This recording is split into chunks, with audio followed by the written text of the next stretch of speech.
그러면은 여기에서 지금 선생님 계속 계급적인 차원에 대한 얘기를 했는데 사실 이 얘기를 또 안 할 수가 없죠. 영화의 첫 장면에서부터 이 청소 노동자들의 파업 때문에 이 도시가 쓰레기장으로 변해가고 있다. 그러면서 이제 쥐들이 창궐하고 있고 특히나 그 쥐들이 점점 더 커지고 그래서 슈퍼쥐가 나오고 뭐 이러면서 일종의 계급적 적대가 굉장히 노골화되는 그런 장면에서부터 시작을 하고 있고 영화에선 이거를 이제 슈퍼쥐와 슈퍼고양이의 대결로 표현하기도 하는데 근데 결국에는 이러한 이제 슈퍼 고양이의 뭐 대부격이라고 할 수 있는 토마스 웨인이랑 그 머레이 프랭클린이 이제 죽고 그리고 조커는 이제 슈퍼쥐들의 환호를 이제 받으면서 새로운 이제 반영웅으로 탄생을 하게 되는데 근데 이제 여기에서 보면은 이 주인공 아서를 보면 되게 전형적인 사회적 약자거든요.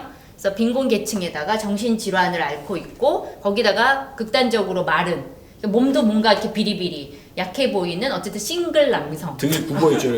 엄마랑 같이 사는 싱글 남성이라는 거죠. 그래서 여기에서 이 사람이 가지고 있는 이 계급적 포지션이 이제 여기에 이 영화에서 어떻게 보면은 이런 슈퍼쥐들의 대표성을 가지는 건지 이 사람의 계급적 포지션이 아니면은 그것과는 조금 좀 다른 부분이 있는 건지 그게 조금 궁금했어요. 이제 뭐 그 계급적으로 제가 방금 말씀드렸듯이 이제 백인 노동 계급이죠. 사실은 노동 계급 중에서도 사실은 굉장히 못 살고 여자들한테도 인기도 없는 소위 말하는 인셀 같은 그런 이제 존재로 그려지고 있고 근데 저는 그럼에도 불구하고 이 조커가 계급 서사라고 느끼는 것이 영화 중간중간에 계속해서 이것이 계급 서사임을 보여주는 장면들이 계속 나와요. 예컨대 그 조커가 상담을 복지센터 같은 데 가서 무슨 복지 상담, 무료 카운셀링 같은 걸 받아요. 그 흑인 여성한테 받는데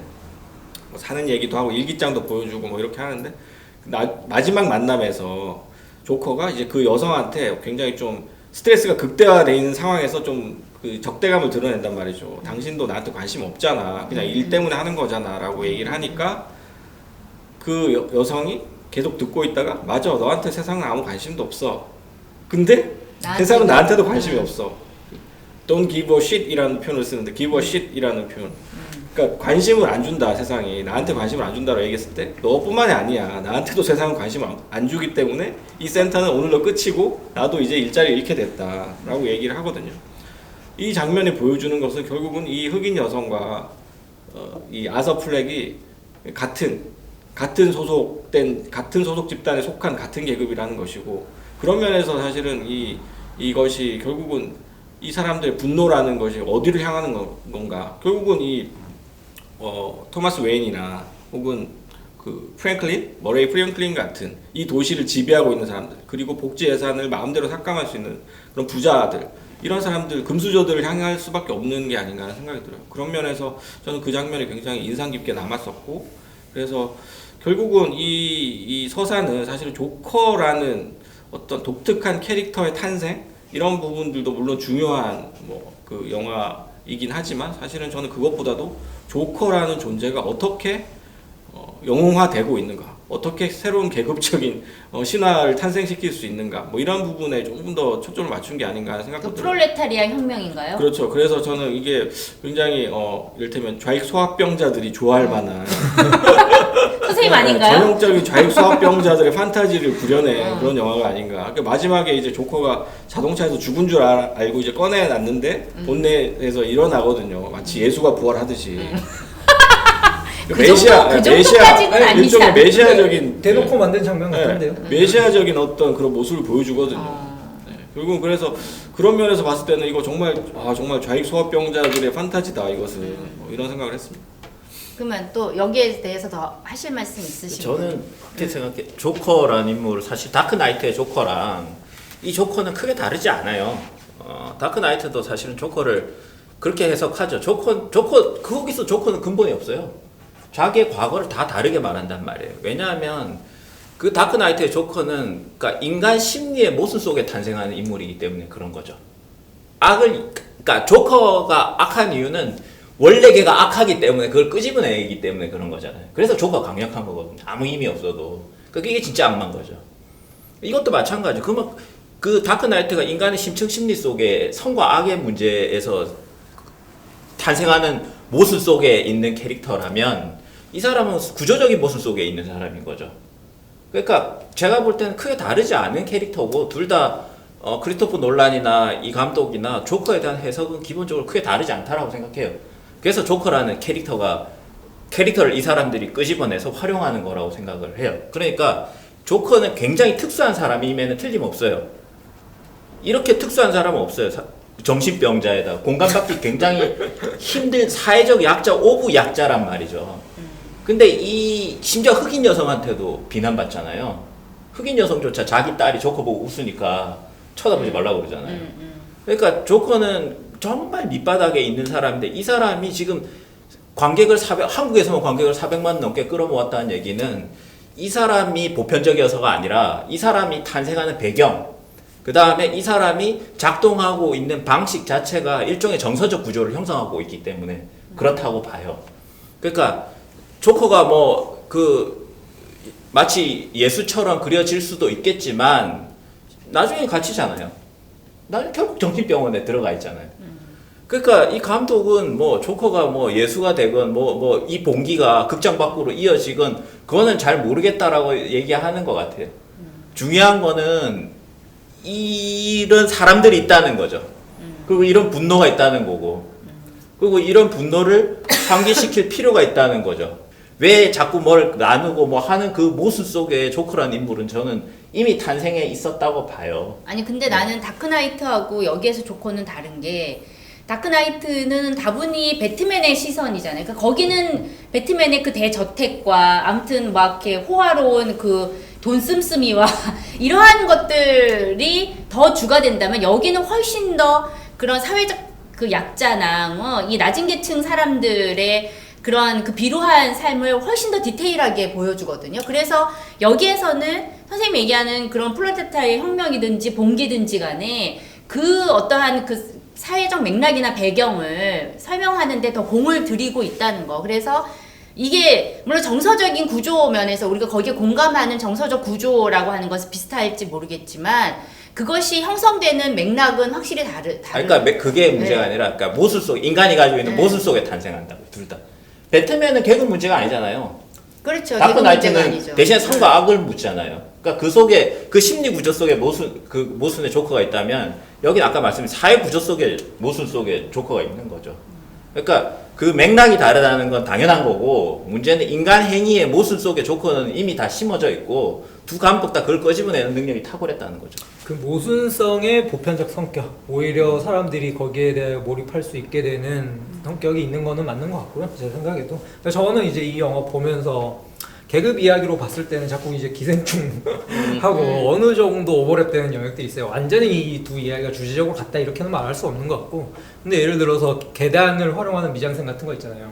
그러니까 기생충에서도 결국에는 위로 올라가려고 하는 계급적 이동에 대한 욕망과 마지막에 지하실로 내려갈 수밖에 없는 현실을 대비시켜 준다면, 이 작품에서는 근데 이게 아래로 내려간다라고 하는 거에 대하여 조커가 가지고 있는 오히려 단독성 같은 것들을 더 보여준단 말이에요. 그러니까 초반부에는 애가 항상 집으로 올라가잖아요. 힘들게 이렇게 높은 계단을 터벅터벅 올라가면서 집에 돌아가는데 마지막 순간에 완전히 조커로 변신한 이후에 내려올 때는 완벽한 해방 속에서 자기 자신의 이 도취되어서 내려온단 말이에요. 이게 이제 조커가 가지고 있는 약간 조금 더 독특한 지점? 표현적으로 독특한 지점이라는 생각이 들어요. 그리고 이게 어떻게 보면은 사실 우리가 조커에 대하여 공감한다라고 이야기하지만 100% 공감한다고는 말할 수 없는 영역 이기도 한 것 같아요. 그러니까 배상민이 형이 방금 거기에서 이제 결국에는 조커는 잡혀 있다라고 하는 점을 강조를 해줬지만, 저는 마찬가지 지점에서 우리가 마지막 순간에 예수처럼 부활한 조커에 대해서만 감정이입하고 이 영화가 끝났다면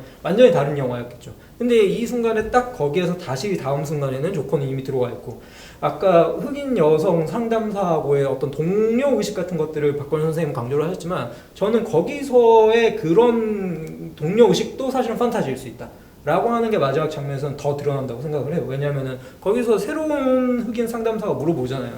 굉장히 비슷한 이미지가 비슷했어요. 네. 의도적으로 반복적인 연출을 한 마지막 건데. 장면을 통해서 또 이게 다 망상일 수 있다는 그렇죠, 것도 보여준 그렇죠. 거죠. 그래서 물어보잖아요. 왜 웃죠? 저한테도 알려주실래요? 했더니 처음에는 누구보다도 남에게 자신의 웃음의 영역에 대하여 어떻게 보면은 알려주고 싶어 했었을 텐데 마지막 장면에서 조커는 그렇지 않는단 말이에요. 오히려 입을 싹 닫고 이해 못할 거니까 말을 안 할 거다 이런 식으로 이야기를 하잖아요. 그러니까 우리가 마지막 순간까지 사실은 그 안쪽에 들어가 있었던 조커에 대하여 어떻게 보면은 엄청난 감정이 혹은 뭐 연민 더 나아가서는 어떤 그 판타지를 투사했을지는 모르지만 실제로 정말 그런가? 정말 너와 내가 같은 방식에 지금 공감을 하고 있다고 말할 수 있느냐? 라는 질문처럼 느껴지기도 했어요. 알겠습니다. 그러면은 이와 관련해서 또 이제 조커를 보면 이제 뭐 일베의 탄생이다 이렇게 보는 그런 시선도 있고 인셀 서사다 이렇게 보는 해석도 있는데 이런 해석에 대해서는 또 어떻게 생각하세요? 박건일 선생님. 네, 지금 이 조커와 관련해서 이제 사실은 미국에서도 한국처럼 좀 굉장히 논란이 되고 있더라고요. 제가 언론이나 이런 이제 뭐 각종 블로그들 보면 그러니까 이게 그러니까 극우주의를 표상하는 영화다라는 식의 이제 비판이 개봉 직후부터 막 쏟아져 나왔고 특히 이제 인셀 서사다라는 얘기는 한국에서도 이제 여러 이제 페미니스트들이 좀 제기를 하기도 했었어요. 그래서 그런 부분에 대해서 저도 좀 경각심을 미리 좀 가지고 봤거든요. 영화를 보기 시작할 때 이미 너무 그런 관련된 내용들 너무 많이 본 상태에서 이제 보게 되어서 정말 그런 내용들이 많이 나오는지 좀 주의를 기울여서 봤는데 일단 제 결론은 제가 봤을 때는 그렇게까지 얘기할 정도의 서사는 아니었다라는 생각이 들어요. 아까 얘기했듯이 저는 일베 서사가 아닌 이유는 아까 말씀드렸던 반능력주의 서사라는 것부터가 사실은 일베의 능력주의 서사와 좀 배치되는 부분들이 확실히 있었고요. 그리고 그 극우주의 서사라고 하기에도 사실은 그 부자나 슈퍼리치에 대한 적대감 같은 것들이 굉장히 이제 극우주의가 싫어하는 방식으로 표출이 되기도 했었거든요. 그리고 인셀 서사라고 하는 측면에 있어서도 이게 과연 여성 혐오적인 남성을 그린 것인가라는 측면에서도 좀 약간 의문스러운 게 예컨대 뭐 그 유일한 로맨스로 등장하는 물론 망상이지만 로맨스 등장하는 싱글맘 그 흑인 싱글맘에 대한 이야기가 나오잖아요. 뭐 데이트도 하고 막 사귀는 것처럼 하다가 나중에 보니까 이게 다 망상이었던. 근데 이제 실제 상황에서 조커가 이제 그 싱글맘의 집에 들어가잖아요. 들어가서 갑자기 이제 나타나니까 그 흑인 여성이 너무 놀라가지고 나가달라라고 얘기를 하잖아요. 근데 이게 만약에 진짜 이 여성 혐오적인 인셀의 서사였다면 거기서 무슨 성폭행이 벌어지거나 어떤 식으로든 폭력적인 장면이 어느 정도는 나타나야지 그게 어느 정도 인셀의 판타지라고 할 수 있는데 그런 장면이 없어요. 그냥 나가요. 나가라고 하니까 나온 거예요, 그냥. 그 사이에 무슨 일이 벌어졌는지 뭐 처리되지 않았지만 어쨌든 별다른 묘사 없이 나왔다는 점에서 저는 그런 장면 하나만 보더라도 사실은 인셀 서사라고 보기에는 좀 무리가 있는 해석이 아닌가. 그래서 인셀 서사라고 하시는 분들의 글들도 제가 읽어봤는데 실제로 저는 그에 상응할 만한 근거를 좀 찾기는 어려웠습니다, 개인적으로는. 그리고 일베라는 측면에서도 사실은 좀 그런 어떤 혐의를 찾기 힘들었고 그렇다고 극우주의인가 이것이 극우주의라고 보기에는 흑인 여성과 너무 돈독한 사이예요. 기본적으로 주위에 백인 남성 자체가 없어요. 그리고 항상 백인 남성들과 불화하는 존재고 그런 면에서 사실은 인종차별적인 그런 측면들도 없기 때문에 사실 이거를 굳이 극우주의나 일베나 인셀과 연결시켜서 해석할 필요가 있는가? 저는 오히려 그냥 이것은 그냥 보이는 대로 그냥 표면적으로 보이는 대로 그냥 계급적인 물론 느슨하고 엉성하게 표현되어 있지만 저는 그 느슨함과 엉성함이야말로 리얼리티라고 생각을 합니다. 그런 계급적인 봉기라는 것은 막 정말 뭐 엄청나게 똑똑한 사람들 혁명가들 모여가지고 치밀한 작전과 계획을 세워갖고 일어나는 게 아니거든요. 레닌도 그런 방식으로 혁명을 하지 않았어요. 그런 면에서 저는 이게 굉장히 리얼리티 있는 대중봉기를 보여주는 영화라고 생각합니다. 대중봉기다. 네.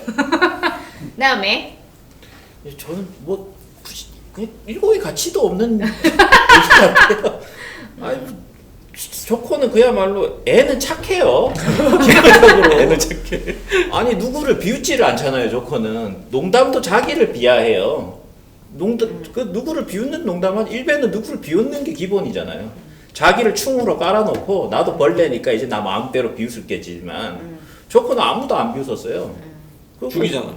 죽이는데 일베 금융쟁이들을 죽이잖아요. 금융쟁이들 조커를 죽이도 일베들은 금융쟁이를 안 죽여요. 저희 채널에 또 금융쟁이 분들이 있습니다. 아니 그러니까 여기에서 아까 그 이 성희롱하는 조커가 금융쟁이. 거기 보면은 이제 막 그 코미디 그 스탠딩 코미디 하는 사람들 얘기 들어보면 뭐 여자는 주차장이고 남자는 차고 뭐 이런 식의 저질 그런 성희롱에 가까운 유머의 사람들이 막 웃고 하는데 이 사람은 사실은 그거에 공감 못 하잖아요. 맞아요. 그러니까는 사실 노트에다도 적어놓죠. 그 성적인 유머는 언제나 먹힌다. 그러니까 그런 식의 근데 그 단지 성적인 유머가 아니라 여성 혐오적인 그치. 성적 유머인 성차별적. 거죠. 성차별적 유머. 근데 이러한 것에 대해서 이 사람은 오히려 공감을 못 하거든요. 근데 그러한 성차별적인 그러한 저질 유머에 공감하는 사람들이 오히려 더 일베인 거죠. 그렇죠. 그렇기 때문에 이거 그냥 일베에 대한 굉장히 피상적인 이해를 하고 있는 사람들이 그렇게 보고 있는 게 아닌가. 그리고 일베는 오히려 그렇게 혼돈이나 무질서를 추구하지 않거든요. 그리고 제가 굉장히- 일베 한 1년 가량 잠복해서 감사를 해봤거든요. 일베 애들은 흔히 생각하듯이 밑바닥 인생들이 아니에요. 사람들이 그 일베를 뭐 인생 쓰레기들이다 이렇게 막 흔히들 그렇게 피상적으로 이해하는데 번듯한 대학 다니는 애들이 대부분이고 사실 직장도 번듯한 데 다니는 사람들이 많아요. 그런 그냥 우리가 흔히 보통 그냥 평균적인 인생이라고 하는 사람들이 많아요. 그렇기 때문에 오히려 주류에 대한 어떤 주류 의식 같은 것들도 강하고 능력주의적인 그런 욕망도 강하고 강자에 대한 선망도 굉장히 그래서 강한 거예요, 사실은. 밑바닥 인생 절대 아닙니다, 일베 하는 사람들. 아니 그래서 그 내부 그 논리도 보면은 굉장히 뭐랄까 짜여져 있거든요. 그게 한치의 오차도 없이 여성 혐오를 향해서 질주하잖아요. 어떻게든지 그 너무나 논리를 즐거워서 만들어서. 참을 수가 없죠. 그렇기 때문에 사실은 이 사람이 보여주고 있는 어떠한 이 사회적 무질서, 모든 어떤 사회의 규율과 규범과 이런 것들을 붕괴시키는 그러한 식의 어떤 그 대혼란의 서사로 가지는 않는다는 거죠. 저는 이제 이 영화를 위험한 영화로 규정하고자 하는 시선 안에서 보자면 뭐 그런 근거가 아예 없다고는 생각하진 않아요. 예를 들어서 소피 아까 이야기했던 그 여성과의 망상적 연애에 대한 이야기들은 요즘에 사실은 뭐 여성 혐오적인 어떤 이야기들의 패턴 안에 이미 양식화되어 있는 어떤 것들을 보여주기는 해요. 그러니까 예를 들어서 뭐 책으로도 나왔잖아요. 친절하게 웃어주기만 하면 결혼까지 생각하는 남자들 뭐 이런 식의 내용들의 마치 한 에피소드 같은 느낌으로 실제로 스토킹을 하기도 하고 이런 장면들이 나오기 때문에 그렇게 받아들여질 수 있는 측면이 일부 있긴 하지만 실제로 보면 그 이야기적인 사건들은 얘가 가지고 있는 망상적인 면모를 돋보이게 만들어주기 위한 하나의 장치로서 이 영화 안에서는 강조가 되는 거고 실제로 벌어진 사건의 차원에서 보면 상당히 사실은 서브 사건들이거든요. 그러니까 실제로 이제 얘의 진짜 갈등의 요소나 얘가 추구하고자 하는 진짜 자기 정체성의 영역들은 아닌 거죠. 그러다 보니까 이게 이제 메인의 영역 안에서 논의되는 거는 좀 너무 과잉되게 이 텍스트를 위험한 영화로서 규정하고자 하는 다소 사회학적인 욕망들이 많이 개입된 해석이라고 생각을 합니다. 실제로 이 영화에 대하여 조금 그런 방식의 그러니까 이 영화가 어느 정도 해석적 여지가 있는 건 사실이지만 그 해석적 여지들에만 지나치게 많은 과잉 의미들을 부여하게 되면 당연히 어떤 영화든지 간에 위험한 영화가 될 수 있겠죠. 이런 것들을 생각을 한다면은 다소 좀 오히려 그러한 욕망들 이 영화를 규정하고자 하는 외부적인 욕망들이야말로 사실 위험한 욕망이 아닌가. 심지어 영화를 보지도 않고서도 그렇게 규정하는 영화를 안 비평도 봤기 있어요. 때문에 네. 더 가열차게 할 수 어처구니 있는 없더라고요. 거죠. 근데 저는 좀 안타까운 것이 이 영화는 사실 여기서 영화를 보면 물론 스토리 위주로 보는 건 너무 당연한데요.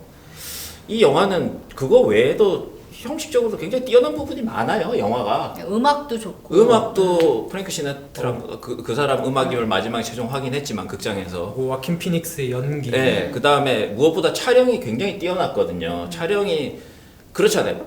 밤에 광대가 나타나면 무섭잖아요. 광대는 항상 밝은 자리에 있어야 덜 무섭거든요. 근데 그 광대 색감을 굉장히 강조해요. 그 호아킨 피닉스가 자주 가는 그 그 카페 같은데 보면 그 색감이 밤인데 울긋불긋하고 코미디 옆에는 클럽. 또 쓰레기 봉투를 이만큼 쌓아놨어요. 그러니까 이 촬영이 주고 이 촬영 굉장히 잘 됐다고 보거든요. 촬영이나 미술 디자인이나 이런 것들이 굉장히 잘 돼 있어요. 그리고 인물의 심리를 따라가기 때문에 클로즈업 위주로 하지만 클로즈업 뒤로 가면 이제 클로즈업을 좀 풀어요. 왜냐면 조커가 자유로워지기 때문에 클로즈업이 가지고 있는 이 답답함을 그런 색감이나 이런 걸로 커버하는 것도 굉장히 뛰어났고 또 그거를 계속해서 끝까지 몰고 가는 것도 굉장히 뛰어났다는 생각이 들고 연기도 제가 볼 때 그렇게 묻힐 연기가 아니에요. 그 조커 원래 그 잭 니콜슨이 가지고 원래 1대 조커 이 양반은 원래 조커잖아요. 솔직히 좀 못됐고 이 인간은 배우로서도 좀 못된 인간. 얼굴이 또 약간 못되게. 네. 그래서 원래 조커인데 조커 아이고, 분장만 했을 뿐. 고민한테 인신공격 하시는 거 아니에요? 아직 안 죽었어요. 아니, 네, 멀쩡히 살아있어요. 그 다음에 히스레저의 조커가 있죠, 다크나이트에. 히스레저 근데 돌아가셨지? 히스레저의 조커는 뭐랄까, 문자 그대로 악마죠. 그래서 있는데 이 사람은 사람이에요, 사실. 그리고 호아킨 피닉스는 사람으로서의 조커를 너무 잘 연기했다고 생각을 해요. 그래서 좀 영화에 대한 논의를 하자면 이 영화 가지고 있는 좋은 게 너무 많거든요. 그 특히 뭐 맨 마지막에 맨 마지막 아니구나. 그 머레이 죽고 난 다음에 왜 그 모니터가 여러 장면인데 쭉 뒤로 빠지잖아요. 네, 네. 쭉 빠지면 이게 작은 딱 모니터들이 쭉 나오는. 네, 이게 딱 그 찰리 채플린 얘기잖아요. 그 모니터 하나만 보면 비극인데 전체 막 옆에 광고도 있고 죽음도 있고 이러니까는 그게 모자이크화 되니까 그게 희극이 돼 버리잖아요. 그러니까 그런 것들이 너무 많아요 여기에는 좋은 근데 연출고. 찰리 채플린 이야기라는 걸 명백하게 해주는 또 대사가 원래 머레이가 쇼에서 마지막에 하는 엔딩 멘트가 여러분 잊지 마세요. 이것이 바로 인생입니다. 이렇게 이야기하는 건데 그거를 이제 또 조커가 카메라를 딱 이렇게 하고 이야기를 한단 말이에요. 잊지 마세요. 이것이 바로 뭐 여기서 끊어졌지만 그러니까 이거를 여기서 카메라가 다시 쭉 나올 때 아 우리가 익히 알고 있는 채플린의 인생에 대한 그 경구가 그대로 나오는 거죠. 그러니까 이 채플린에 대한 격렬한 오마주 이런 걸 봤을 때 이게 영화쟁이들이 참 좋아할 만한 영화다라고 생각했는데 논쟁이 엉뚱한 데서 막 벌어지고 있는 것 같아요 저는. 그래서 왜 마지막에 이 얘기를 사실 좀 하고 싶었어요. 이 영화의 다른 장점도 너무 많다. 형식이라든가 그 아름다움이라든가 대사라든가 채플린에 대한 오마주라든가 맞아요. 예, 이런 것들도 좀 다양하게 잘 만든 있게, 영화예요, 예, 진짜. 아니, 보고 논의했으면 나서도 좋겠어요. 까고 싶으면 까는 거죠. 근데 이제 보지도 네. 않고 네. 라는 건 좀. 네. 그러니까 어쨌든 굉장히 여러 가지 이게 뭐 종합 예술이라는 말에 걸맞는 그런 영화고 여러 가지 이야기할 수 있는 요소들이 상당히 곳곳에 포진해 있는 영화고 그러니까 반드시 그 영화를 관람하신 후에 좀 더 다른 다양한 얘기들을 하셨으면 좋겠습니다. 예, 이상으로 조커에 대한 리뷰를 마치겠습니다. 그럼 저희는 다른 리뷰로 찾아오겠습니다. 안녕히 감사합니다.